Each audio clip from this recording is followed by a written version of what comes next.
Assalamualaikum warahmatullahi wabarakatuh. Kembali lagi bersama saya Nurlaili Hidayati, mahasiswi PPL dari UIN Wali Songo, Semarang. Baik, sebelum memulai pembelajaran kali ini, marilah kita membaca basmalah terlebih dahulu. Bismillahirrahmanirrahim. Nah, mengingatkan kembali, jangan lupa kepada anak-anak untuk dapat mengisi absensi pada link yang ada pada deskripsi grup. Terima kasih.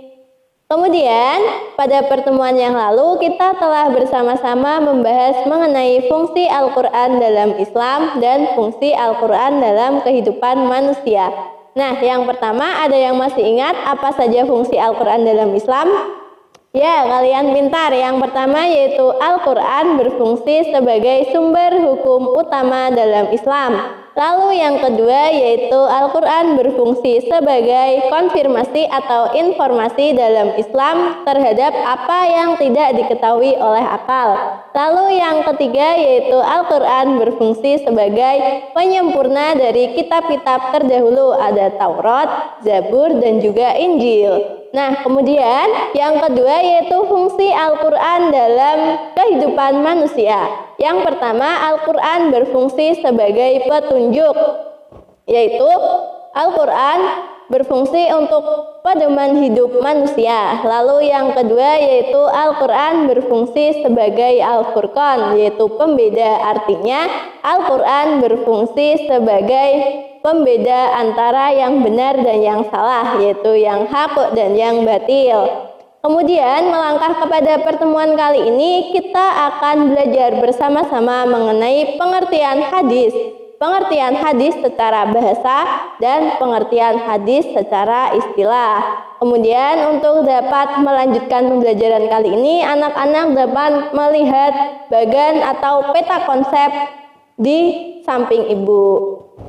Kita akan belajar mengenai pengertian hadis secara bahasa dan secara istilah. Langsung saja kita menginjak kepada pengertian hadis secara bahasa. Hadis secara bahasa berarti al-jadidu, yang artinya adalah baru atau tidak lama. Selain itu, hadis secara bahasa juga dapat diartikan sebagai cerita atau ucapan pembicaraan.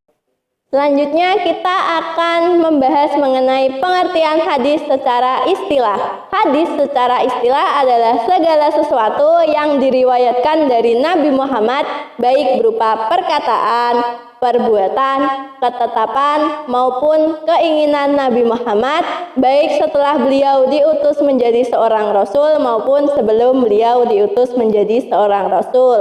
Nah, di sini setelah kita membahas dari pengertian hadis secara istilah, kita dapat mengambil 4 unsur dari hadis itu sendiri. Ada yang tahu apa saja?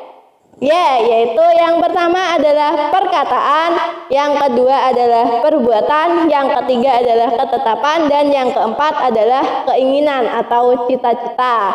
Kita akan membahas satu persatu dari keempat unsur hadis tersebut. Yang pertama yaitu perkataan atau qauliyah adalah segala sesuatu yang diucapkan oleh Nabi Muhammad dalam berbagai bidang. Yang pertama atau bisa kita sebut dalam bidang syariah atau akidah, akhlak, pendidikan, dan yang lainnya.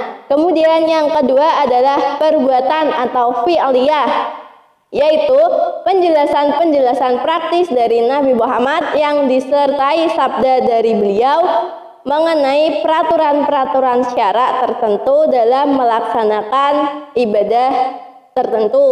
Seperti contohnya adalah jumlah rakaat sholat atau tata cara pelaksanaan haji ataupun cara berzakat dan yang lainnya. Kemudian yang ketiga adalah ketetapan atau taqririyah, yaitu keadaan beliau yang mendiamkan atau tidak memberikan reaksi terhadap apa yang dilakukan oleh sahabatnya, atau dengan kata lain beliau menyetujui perbuatan yang dilakukan oleh sahabatnya. Contohnya adalah ketika sahabat Khalid bin Walid memakan daging biawak, Nabi hanya diam dan memperhatikan. Kemudian kita lanjut unsur yang keempat, yaitu mengenai keinginan atau cita-cita atau himmah Nabi Muhammad, yaitu keinginan Nabi Muhammad untuk melakukan sesuatu. Contohnya yaitu Nabi Muhammad ingin mengerjakan atau melaksanakan puasa pada tanggal 9 Muharram. Baik, kiranya itu saja yang dapat Ibu sampaikan. Kemudian mengenai kesimpulan pada materi pembelajaran kali ini adalah hadis merupakan sumber hukum kedua dalam Islam setelah Al-Quran. Kemudian hadis sendiri artinya adalah segala sesuatu baik berupa perkataan, perbuatan, ketetapan, atau keinginan Nabi Muhammad sebelum maupun setelah beliau diangkat menjadi seorang Rasul. Kemudian, seperti biasa, anak-anak dapat merangkum materi pembelajaran kali ini di dalam buku catatan masing-masing. Untuk hasilnya silakan dikirim pada grup Mapel Quran Hadis pada kelas 7D. Terima kasih. Marilah kita tutup pembelajaran kali ini dengan bacaan hamdalah. Alhamdulillahirabbil alamin. Wassalamualaikum warahmatullahi wabarakatuh.